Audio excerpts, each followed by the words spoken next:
kuidas me kohtusime. No kõigepealt me saime Tinderis tuttavaks ja siis ükskord pakkusin välja talle, et saame kokku, kuna ta oli Tallinnasse minemas, ma elan Järvamaal, et ma oleks ta siis Tallinnast nagu Järvamaalt Tartusse tagasi tulnud, siis ta oli sellega nõus. Saime kokku ja siis tulime Tartusse, sõitsime, väga tore sõit oli, pikk sõit oli. Läksime Tartus sööma, siis õhta ma pidin tagasi Järvamaale sõitma. Tegelikult esimene kohtumine oli ikka, mulle meeldis ja väga lahe oli. Et ma ütlengi, võib-olla see kohtumislugu selles suhtes ongi nagu kõige põnevam, et tegelikult mina sõitsin tööalasele koolitusele Tallinnasse ja Eerikuga siis leppisime kokku, et aga saame siis kokku ja poole tee peal, et kuna Eerik ei ole ju Tartust, et ta on Järvamaalt, et siis leppisime kokku, et Kükita kohvikus siis, et ta võtab mu peale. Et mis oli selles suhtes päris huvitav, et kõik tegid nälja, et raudselt on mingi pätt ja veab mu metsa ära. Et ja siis ühesõnaga kõik politseinikud, kes minuga kaasas olid, et kõik siis kirjutasid autonumbrid üles ja igatepidi vaatasid auto ära ja et milline Eerik ikka välja näeb ja aga ju ta siis tundus ikka nii usaldusväärne kõigile, et poole tee peal ma maha läksin ja siis me nagu kokku jäimegi. Esmamulje oli ikka lummav, ma ütlen, et ma mõtlesin tükk aega, et temasugune tüdruk on ja siis minusugune poiss on ja et kuidas see nüüd niimoodi juhtus on ja et mina olin ikka väga lummatud Maarjast, et ta oli selline teadis, mis ta tahab, enesekindel ja et ikkagi ma siiamaani vahest mõtlen, et mismoodi nüüd see kõik niimoodi läks, et siukese ladvaõuna kätte sain. Et esimene mulje oligi see, et ta oli ikkagi täiesti rõõmus ja päriselt nagu huvitus ka, et minu jutust mitte lihtsalt ei noogutanud kaasa või et selle jaoks ise plusspunkte teenida, et nagu tõesti oligi nagu tore. Ta tuli, see oli ju veebruar on ju, see oli 16. veebruar ja ta oli lühikeste käistega ja tuli autost välja ja avas mingi auto uksi ja et see kõik oli nagu hästi kummaline, aga samas nagu nii nagu lahe, et ja siis me sõitsimegi Tartusse ja käisime söömas ja Eerik härrasmehena sõitis tagasi Järvamaale, ja see oligi kõik nii tore ja ilus ja kõik nagu klappis kohe nagu nii hästi, et see, et alguses natukene tundus selline maakas, et ei olnud nagu üldse mingi küsimus enam tegelikult. No eks see plaan oli mul juba varakult, et kui Loore oli teada tuleb on, siis ma mõtlesin, et eks siin tuleb siis see sõrmus ka kuskilt lunastada ja talle välja pakkuda. Mõtlesin, mis ma teen, on ju, ostsin selle sõrmuse ära. Siis ma hakkasin mõtlema sobivat momenti, et millal ja kus, et päris niisama ei tahtnud, et kodus diivani peal ütleks, et teeme siis pulmad ära, on ju. Mõtlesin välja, et viin ta 1. september. No, selles suhtes 1. september on ilus päev, et viin ta taevaskotta, et teeme seal väikese matka ja lõunasöögi ja siis mõtlesin, et teen nagu pilti, et panen telefoni maha, tegelikult panin filmima ja olin kaval, mul on video ka sellest. Panin selle siis filmima, siis Maarja seal poseeris muidugi juba, et kohe saab pilti teha, aga tegelikult siis askusin põlvele ja küsisin selle tähtsa küsimuse ära ja siis ta oli nõus, siis läks hästi. Et ma arvan, et see kukkus hästi välja, et mina olen rahul. Jälle taandub tasa ja päev las tulla Ja nüüd tähtsad küsimused noorpaarile. Kas sina, Eerik, võtad Maarja Viktoria oma seaduslikuks abikaasaks? Jah. Kas sina, Maarja Viktoria, võtad Eeriku oma seaduslikuks abikaasaks? Jah.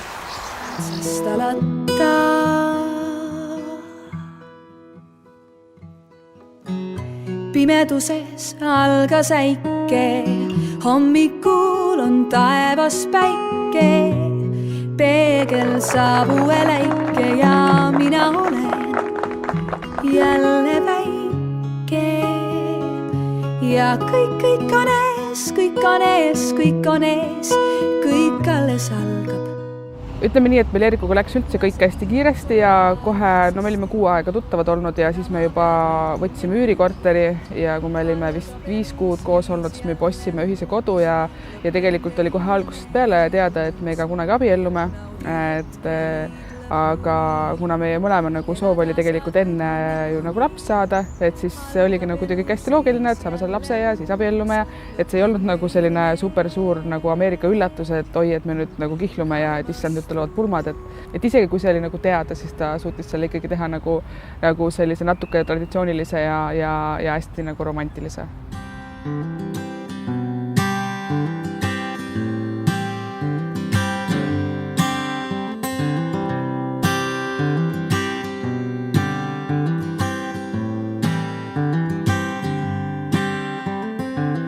Ma vaatan aknast välja siis, kui eemalt paistab vihmaviirg ja sadu algab täpselt siis, kui vastu akent puutub piisk. Üks hetk see möödub kiirelt nagu tilk või pilk, mis riivab sind ja kiirelt kaob. Sa jõuad mõelda, oota veel, kuid meil on kurb ja süda liiga kiirelt taob. Ajal pole selles süüd, vaata ettepoole nüüd. Ajal pole selles süüd, vaata ettepoole nüüd.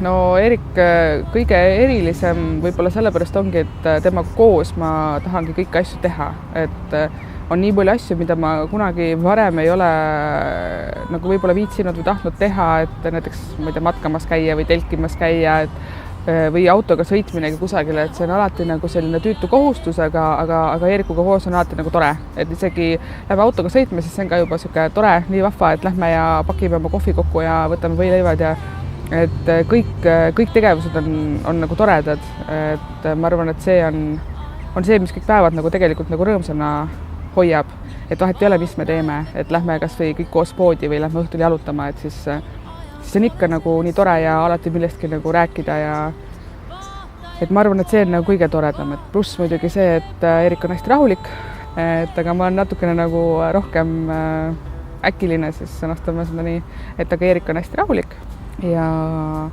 mis ongi nagu vajalik, sest igasuguste asjadega on alati ju see, et asjad kipuvad ikkagi mingil määral ebaõnnestuma ja kui on kaks inimest, kes hästi kiiresti närvi lähevad ja ärrituvad, et siis tulevad hästi kiiresti ka probleemid. Aga kuna Erik on hästi rahulik, siis me ei ole siiamaani kordagi ka tülitsenud.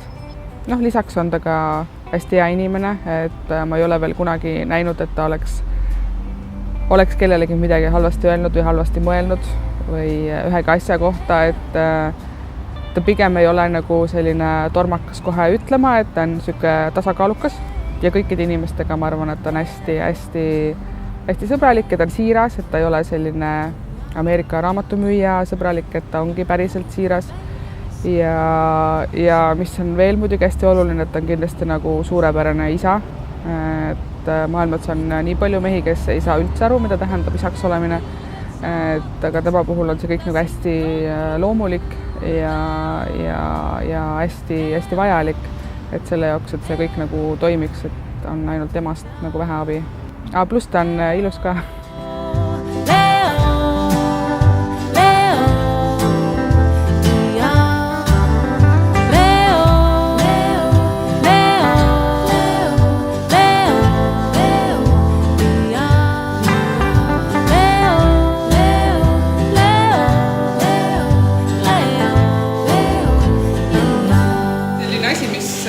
Veel tehakse, on siis nime äraandmine, et mõtlesin igatepidi, kas anda ära või anda tagasi või mida sellega teha.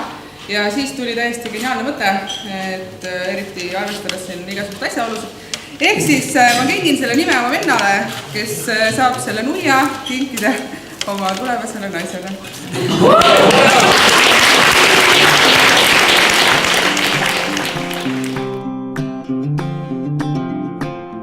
Ma arvan, et see pühendumus, mis tal on, et tal on pisiasjad on väga tähtsad, et see mulle tema juures meeldib väga palju, et ta ei lepi vähesega, et ta ikkagi paneb pingutama enda nimel, et see mulle ikkagi õudselt meeldib.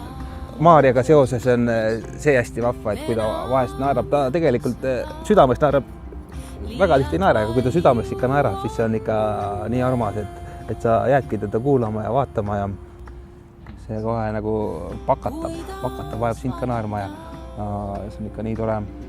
Ta on õudselt tark, ta teab, ta mingi teema üles võtab, siis ta süveneb sinna nii sisse, et ta uurib kõik asjad välja, et mina näiteks ei viitsiks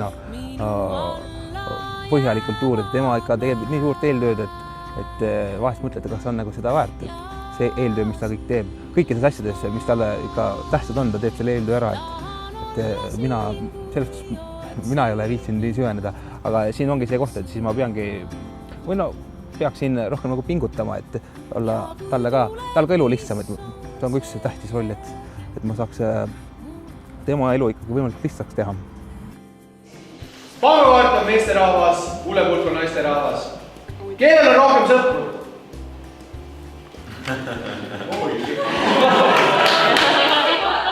Nii, võib vaadata ka. Ei. Kes on lõbusam?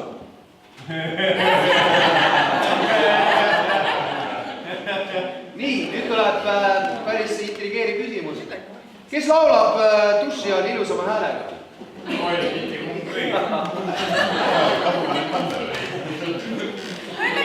Nii, järgmine küsimus, 5. küsimus. Kellele meeldib rohkem metsas käia? Okei. Järgmine küsimus. Kes läheb varem voodisse?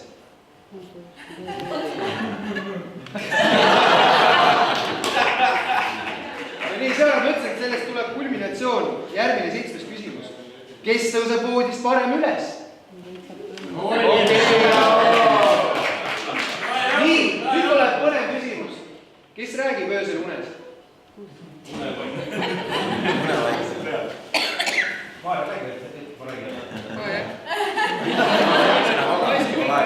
Ega ei ole teada, millest ta räägib. Nii, 9. küsimus. 9. küsimus, ei vaata. Kes norskab? Nii.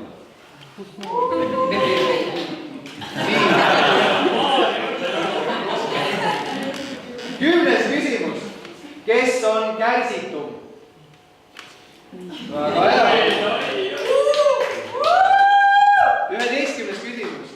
Kes oskab paremini üllatusi saladuses hoida? No näiteks mina abiellume varsti. Okei. Nii, 12. küsimus. Kes on parem kokk? Me ei küsi, kes on parem nõudepesija, kes on parem kokk. 13. küsimus. 13. küsimus. Kes on fotogeenilisem? Erik ei ole.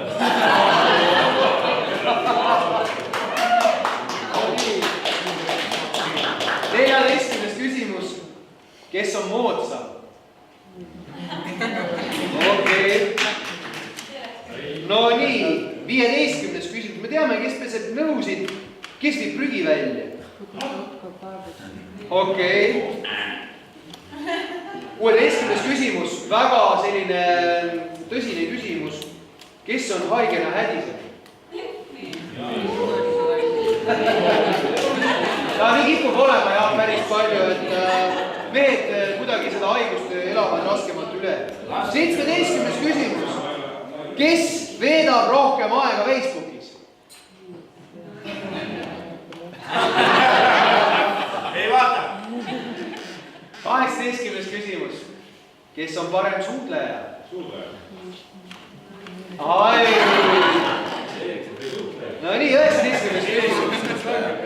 Küsimus 19. Kes vahetab rohkem WC paberirulle? No nii. Tundub, et teil on ilus jaotus. Üks peseb nõusid ja teine vahetab rulle. 20. küsimus. Kes on romantilisem? Oi.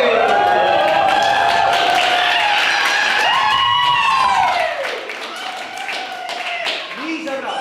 21. küsimus. Kes tegi esimese käigu?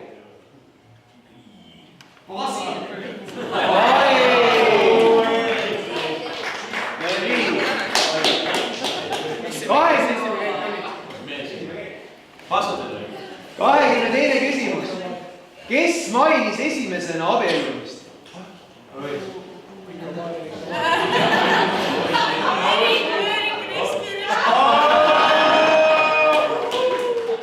teil on aega nüüd seda terve elu arutada oma vahel. Püüdke meenutada. Ma kujutan ette, see oli hästi normiline aeg, kõik käis nii, läks, on ju. Kelle käes on telekapult?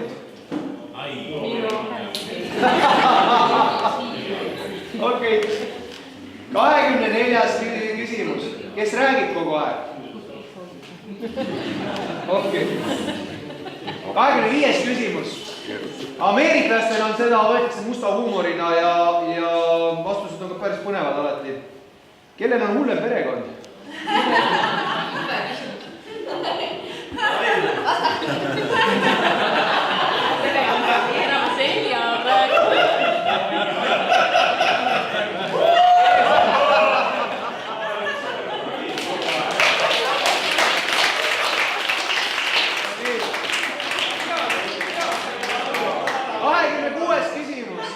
Kes on loomingulisem? Okei, väga hea. Ja no muidugi traditsiooniline küsimus, milleks tegelikult nad isegi ei pea vastama, me kõik teame seda. Kellel on alati õigus?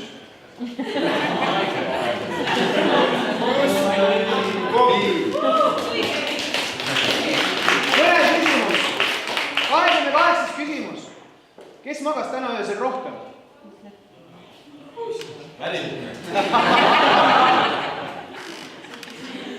Nii, 29. küsimus. Kes oli pulmade pärast rohkem mures? Okei. Viimane küsimus. Ole tähelepanelik. Keda sa armastad kõige rohkem? Väga hea, super. Teeme väga aplausi.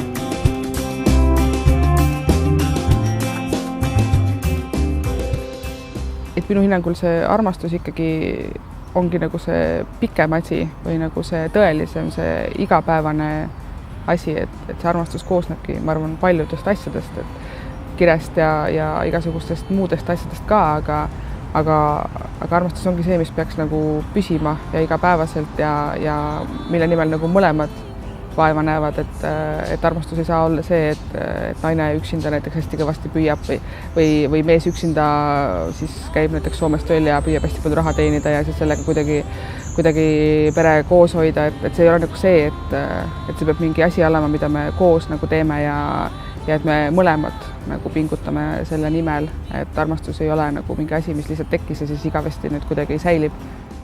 See kindlustunne peab ikka perekond sees olema ja ma leian, et see kindlustunne tagab ka seda armastust, et usaldus peab olema, et kui on ikkagi usaldus, siis on nagu tulevad probleemid, siis ollakse ühiselt nende probleemide vasta, et mitte sina versus mina on ju probleem, vaid ikkagi mõlemad selle probleemi vasta, et see on ka kindlasti üks väga tähtis roll siis armastuse juures, et see usaldus on seal sees.